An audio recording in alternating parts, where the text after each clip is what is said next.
पिताजी के संस्कार ऐसे थे कि 1990 से पिताजी अल्प अपने वेतन में से भी है ना दान देते थे। और हमने देखा कि पिछले 30 साल से हमारे पूरे परिवार में कहीं कोई कमी नहीं आई।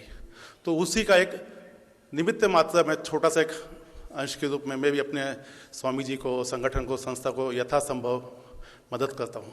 लोग कहते हैं ना बरकत होती है, और आजकल तो ढोंग पाखंड ऐसा चला हुआ है, बोले उस बाबा के पास में जाओ, कोई गोलगप्पा खिलाने वाला बाबा, बोले कृपा नहीं हो रही, बोले कृपा नहीं हो रही तो ऐसा करना समोसे खा लेना। बोले महाराज कृपा नहीं भी, समोसे तो खा लिए थे। बोले किससे खाए थे? बोले लाल चटनी से खाए थे। बोले इस बार हरी चटनी से खा लेना, कृपा हो जाए। ये जो कृपा का कारोबार चल रहा है ना, फिर कुछ दूसरे गुरु आते हैं, बोले जो है महाराज कृपा नहीं हो रही। बोले मैं मंत्र नहीं देते हो? बोले मैं मंत्र दूंगा, मंत्र बोलना नहीं आता है पाखंडियों को। इतने अज्ञानी, इतने कहते ना शठ, एकदम निपट्ट मूर्ख, जिसको कहते हैं ना आम भाषा में, खड़ी भाषा में, निपट्ट मूर्ख लोग, जिनको वेद का ज्ञान तो बहुत दूर की बात नहीं, वेद की कभी जो संहिता है वो पलट के देखी नहीं होगी, देखी होगी तो पढ़नी नहीं आती। वो क्या देने लगते हैं? बोले गुरुजी मंत्र देते हैं, मंत्र नहीं मंत्र देते हैं। और बोले मंत्र में भी, और फिर जब गुरुजी आते हैं ऐसे आंख बंद करके बैठ जाते हैं, आंख खोलते हैं ऐसा लगता है कई युगों की बाद समाधि से उठे होंगे, इतना पाखंड करते हैं। फिर बोले मंत्र तो है लेकिन पासवर्ड तो मेरे पास में है। बोले से कंप्यूटर पासवर्ड से चलता है ना, ऐसे मंत्र भी पासवर्ड डालने से ऑन होता है। अच्छा, इतने मूर्ख लोग हैं, भोले भाले लोग हैं। मैंने कहा ना, गुरु लोभी चेला लालची, दोनों खेले दाव, भाई भवसागर में डूबते बैठे पत्थर की नाव। ऐसा कारोबार चल रहा है। मैं इसलिए कह रहा हूं, ये जो कृपा है ना, कृपा ना कोई गुरु करता है, ना कोई कृपा कोई देवी देवता करता है। कृपा तो हमारे कर्मों से होती है। कर्म अच्छा करो, गुरु भी कृपा करेंगे, सारी दैवी शक्तियां भी कृपा करेंगे, भगवान भी कृपा करेंगे। आप अपने कर्म अच्छे करो। कर्म अच्छे नहीं करते और कहते हैं शनि खराब हो रहा है। अरे शनि खराब नहीं हो रखा, तेरा कर्म खराब हो रखा है। ये जब आया था यशपाल, मैं इसलिए बोल रहा हूं, मुझे याद है उस समय ये काफी आर्थिक संकट में था। तो वो बोले स्वामी जी बस एक बार सेवा का मौका दे दो। ये C&F थोड़ी लेने आए थे। C&F लेने की तो इसकी उस समय जैसे कहते हैं ना कि हैसियत ही नहीं थी। बिल्कुल सही है। C&F लेने की तो हैसियत नहीं थी। उस समय जो आया था कि स्वामी जी इस समय बहुत संकट में है परिवार, और क्योंकि जीवन भर जो इनके पिताजी ने सेवा की गुरुकुलों की, आर्य समाज की, तो हमारे जो श्रद्धेय गुरुदेव उन्होंने कहा स्वामी जी बच्चे बहुत अच्छे हैं, एक बार इनको आशीर्वाद देना चाहिए। तो व्यक्ति को अपना काम प्रामाणिकता से करना चाहिए। हेरा फेरी करके तुमको ऐसा लगता है कि एक बार हम 2, 4, 5, 10, 20, 50 हजार रुपये कमा लेंगे, चोरी का धन मोरी में।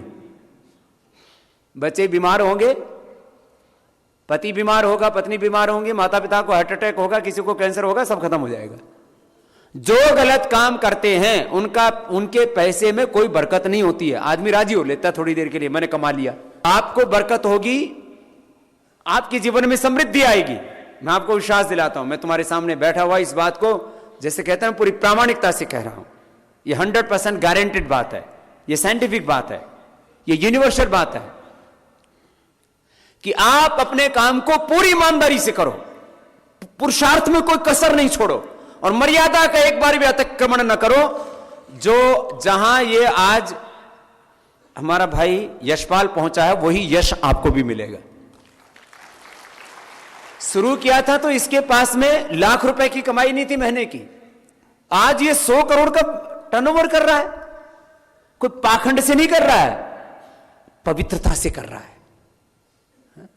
मैं इसलिए इस बात को कह रहा हूं, कुछ लोग ना छोटे मोटे लोभों में आ जाते हैं, काम अपना ईमानदारी से मेहनत से करते नहीं। ईमानदारी के साथ मेहनत भी जरूरी है। कुछ ईमानदार तो है लेकिन पुरुषार्थ नहीं करते। तो भाई ईमानदारी से आपको सुख तो मिलेगा, लेकिन पुरुषार्थ से आपको प्रॉस्पेरिटी भी मिलेगी। पुरुषार्थ की बिना प्रॉस्पेरिटी नहीं मिलेगी। ईमानदार तो एक झोपड़ी में रहने वाला भी है, तो उसको सुख मिलेगा, ईमानदारी का सुख है। लेकिन एक समृद्धि का भी सुख है, उससे वंचित रह जाएगा यदि पुरुषार्थ नहीं करेगा। पुरुषार्थ करो। तो किसी का पैसा मारा तो नहीं है इस बार? नहीं, मैं बिल्कुल सही कहा। मैं जब CNF मुझे महाराज जी ने आशीर्वाद से दिया, मैं उस वक्त यहीं पे महाजन भवन में मीटिंग थी। हम पहले महाजन भवन में मीटिंग होती थी हमारी, तो महाजन भवन में मीटिंग हुई थी। क्योंकि अपना भवन था नहीं, महाजन भवन में मीटिंग हुई, और हम उन 7 लोगों में मैं एक सौभाग्यशाली था कि हम पहले 7 लोगों के CNF दिया। उस मीटिंग के बाद मुझे CNF तो यानी प्रिंसिपली दे दिया गया था।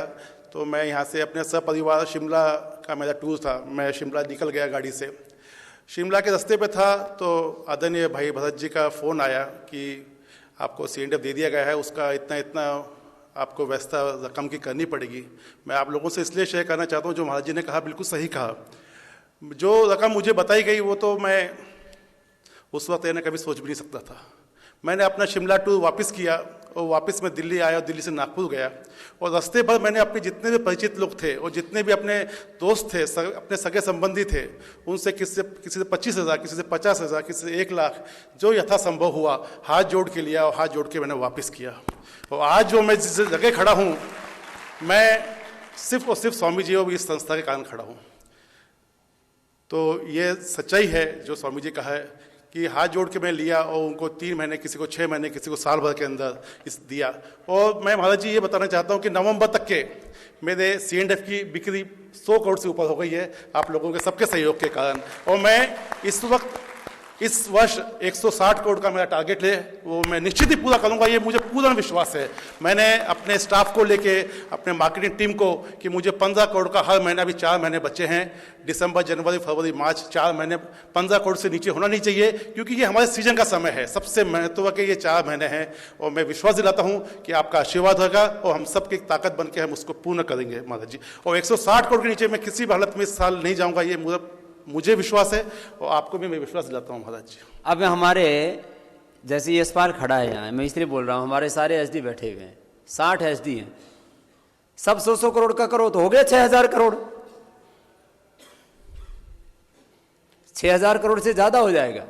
150 करोड़ का करो तो 7,000 करोड़ हो जाएगा।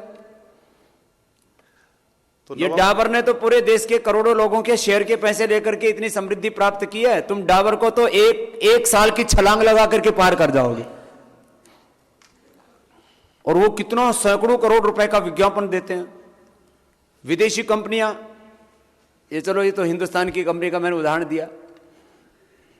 विदेशी कंपनियां जो हजारों करोड़ रुपए का ऐड दे करके जहां नहीं पहुंचे हैं, आप एक बार पुरुषार्थ कीजिए, थोड़ा सा हिम्मत करके, हौसला रख करके आगे बढ़िए, ये काम वहां पहुंच जाएगा जिसके ऊपर पूरी दुनिया में रिसर्च करेंगे लोग, ये काम हो कैसे रहा है। कार्य सिद्धि सत्य भवति महतम नोपकरणे, जो शास्त्र में लिखा है उसको सत्य कर देंगे आप। हौसला होना चाहिए आदमी के भीतर, प्रामाणिकता होनी चाहिए, तड़प होनी चाहिए। आज ये 100 करोड़ का काम कर रहा है, पहले 25-50 हजार रुपए उधार लिए इसने, उनको ससम्मान वापस दिए, कृतज्ञता के साथ काम किया ना। यहां पतंजलि चिकित्सालय वाले, भाई आपके पास कम है तो अपने किसी मित्र से ले लो, बैंक से ले लो, अब तो इतने साल हो गए आपको कार्य करते करते, इसमें पूंजी भी लगाओ। पूंजी, पुरुषार्थ, अनुभव, नॉलेज और कृतज्ञता, निष्ठा कि मुझे काम करना एक मिशनरी की तरह। इसलिए हम कहते 4 चीजें जिसके पास में। अभी मैं इसको बीच में रोक करके इसलिए बता रहा हूं, आज हमने, ऐसे तो देश के अलग बड़े बड़े अखबार हैं, पूरे देश में सबसे बड़ा सर्कुलेशन इस दैनिक जागरण का है। उसके अंदर आज ये अखबार के अंदर, ये जैसे सभी अखबारों के अंदर दिया था, 2 पेज का पूरा जो है फ्रंट पेज से लेकर के और सेकंड पेज के ऊपर ये विज्ञापन दिया गया, इसलिए कि लोगों को पता ही नहीं कि पतंजलि के क्या क्या प्रोडक्ट आते हैं, खाली जानकारी के लिए। और हालात ये है कि आज हजारों लोग फोन कर रहे हैं कि जी स्वामी जी हमें यहां पर ये चिकित्सालय दे दो, हमें यहां पर ये डिस्ट्रीब्यूटर दिलवा दो। सुबह से लाइन लगी पड़ी है, 6 बजे से लेकर के रात को 10 बजे तक अपने यहां पर जो कॉल सेंटर है उसके ऊपर फोन आ रहे। जब चीजों के बारे में बहुत लोगों को तो जानकारी ही नहीं अभी तक, क्योंकि एक सीमित दायरे में, हमने भी इसको एक सीमा के अंदर ही कहा, उससे ज्यादा नहीं कहा। लेकिन जब चीजें आगे बढ़ रही हैं, आप थोड़ा सा हौसला रख करके आगे बढ़ो। ये काम करने में कोई कठिनाई थोड़ी बहुत आएगी, आने तो क्या समस्या है। कैसे आगे बढ़ाया तुमने यशपाल जी, आप ही बता दो। हाँ जी, मैं आयुर्वेद क्षेत्र से जुड़ा हुआ हूँ, था पहले भी, थोड़ा सा बेसिक नॉलेज था। आज जो चिकित्सालय मेरे 1-1 लाख, कुछ तो मेरे 1.25 लाख तक भी जाते हैं, लेकिन एक एवरेज में 1 लाख रुपए का प्रतिदिन का मेरे आ रहे हैं। उसका एक मैंने छोटा सा यहाँ पे वो लाया हूँ कि जैसे मेरी च्यवनप्राश है, च्यवनप्राश का सीजन है, इसका स्टॉल मैंने लगाया था। और इस स्टॉल में महाराज जी लगभग मैं 4 से 5 किलो च्यवनप्राश रोज बांट रहा हूँ मैं।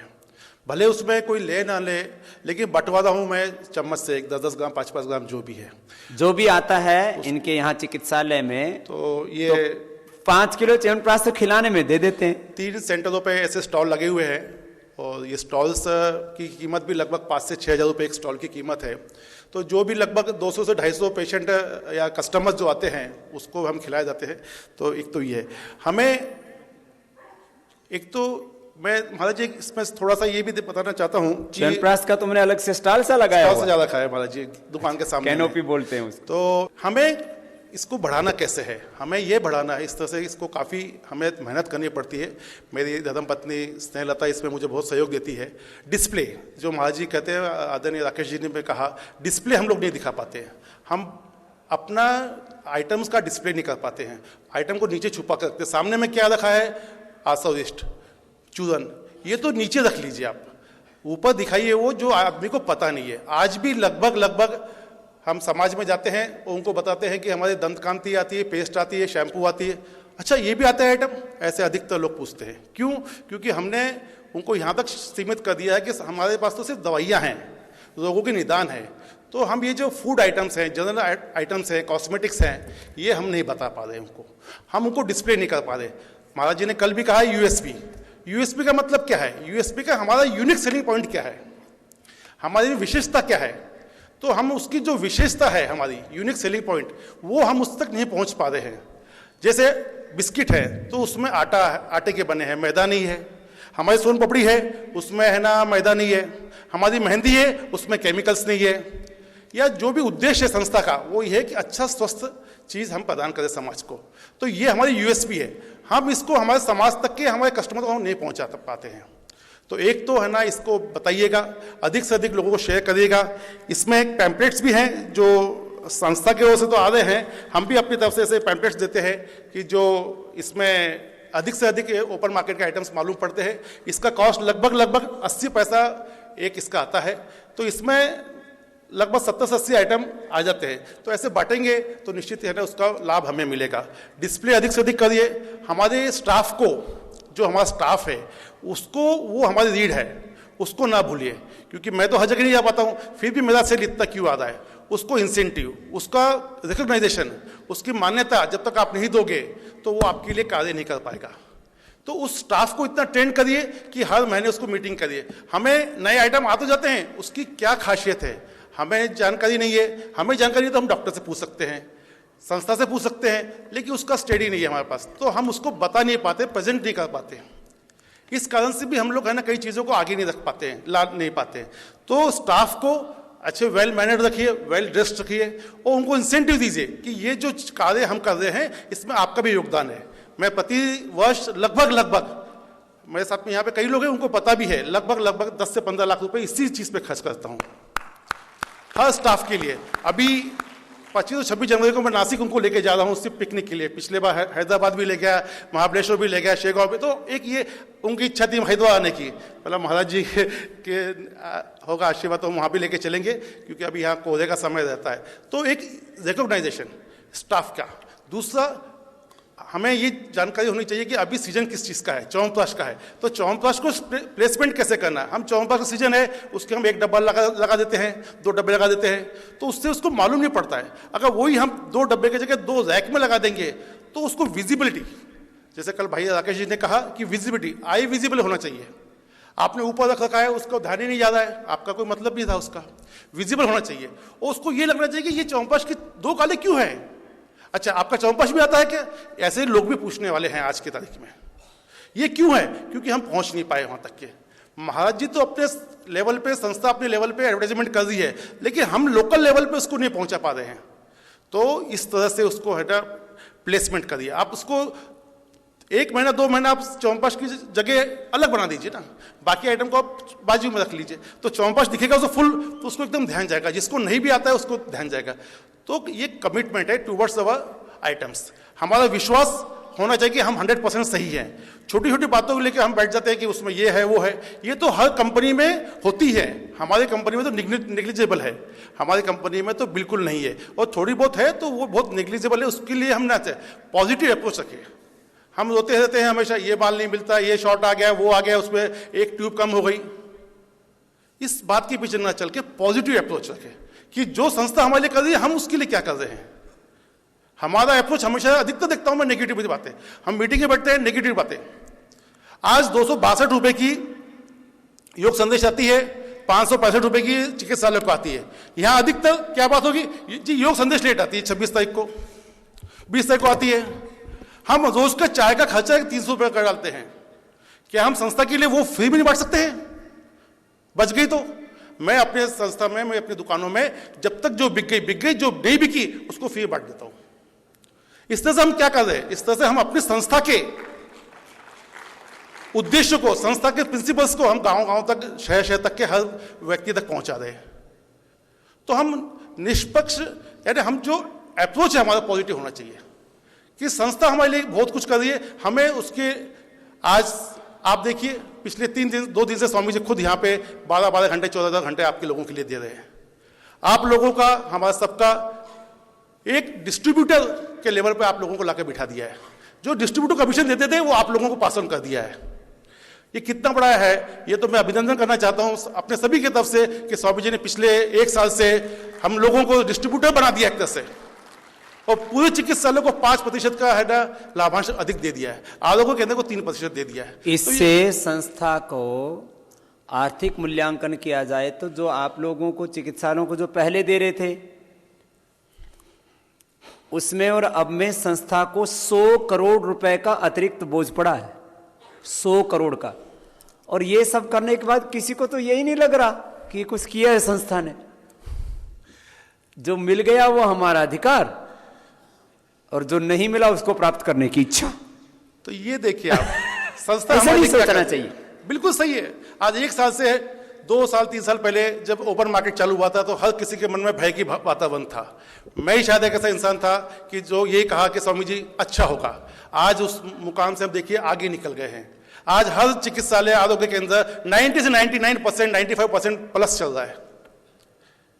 क्यों? क्योंकि संस्था ने उस तरह का आपके बढ़ाने के लिए, आपको प्रमोट करने के लिए उस तरह का आपने खर्चा किया है, आप लोगों को है ना इंसेंटिव दिया है, आप लोगों को मार्जिन बढ़ा दिया है।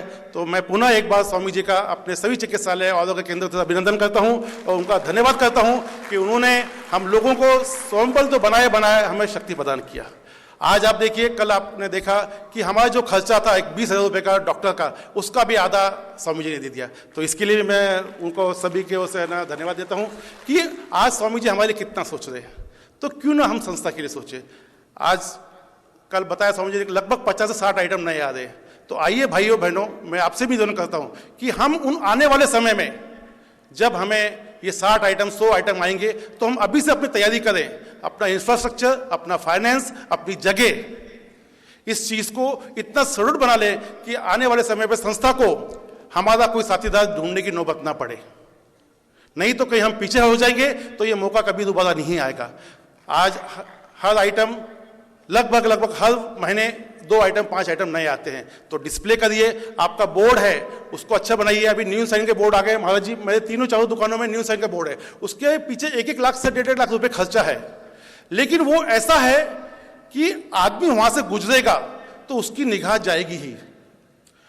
उसकी निगाह जाने को होना, अधिकतम आरोग्य केंद्र चिकित्सालय क्या सोचते हैं, अपने ग्राहक तो कहीं भी आएंगे, मानता हूं मैं, कहीं पे भी आएंगे, आपने गली में खोला तो भी आएंगे, आपने फर्स्ट फ्लोर खोला तो भी आएंगे, लेकिन वो वही ग्राहक आएंगे जिसको पता है।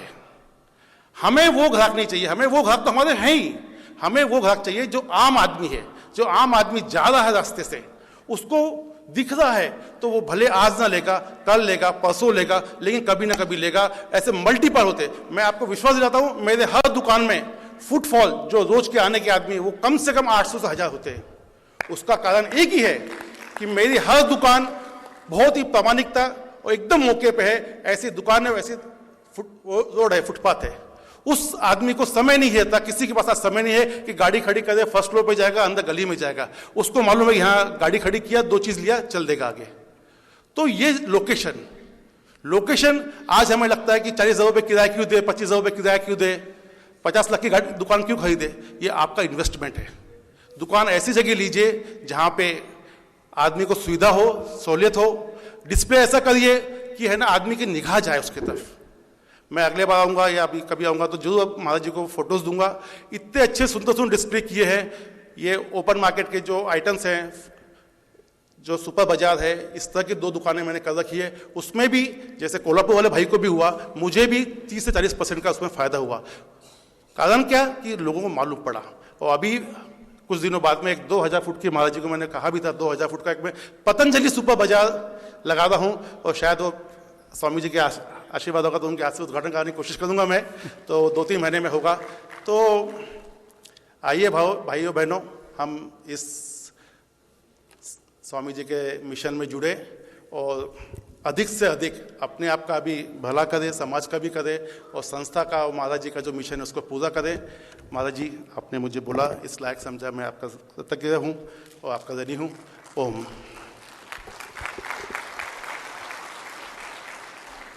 देखो, हमने कोई इसको यशपाल भाई को कभी उधार नहीं दिया। मैंने कहा भाई पैसे का प्रबंध तुम अपना करो। हम 5 व्यक्तियों को ये सेवा दे सकते थे, उसमें से तुम्हें चुन ले, यही उपकार है बस।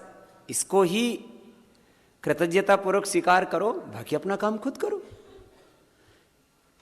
इस भाव से अपने काम को बेहतर कैसे कर सकते हैं, ऐसे करो।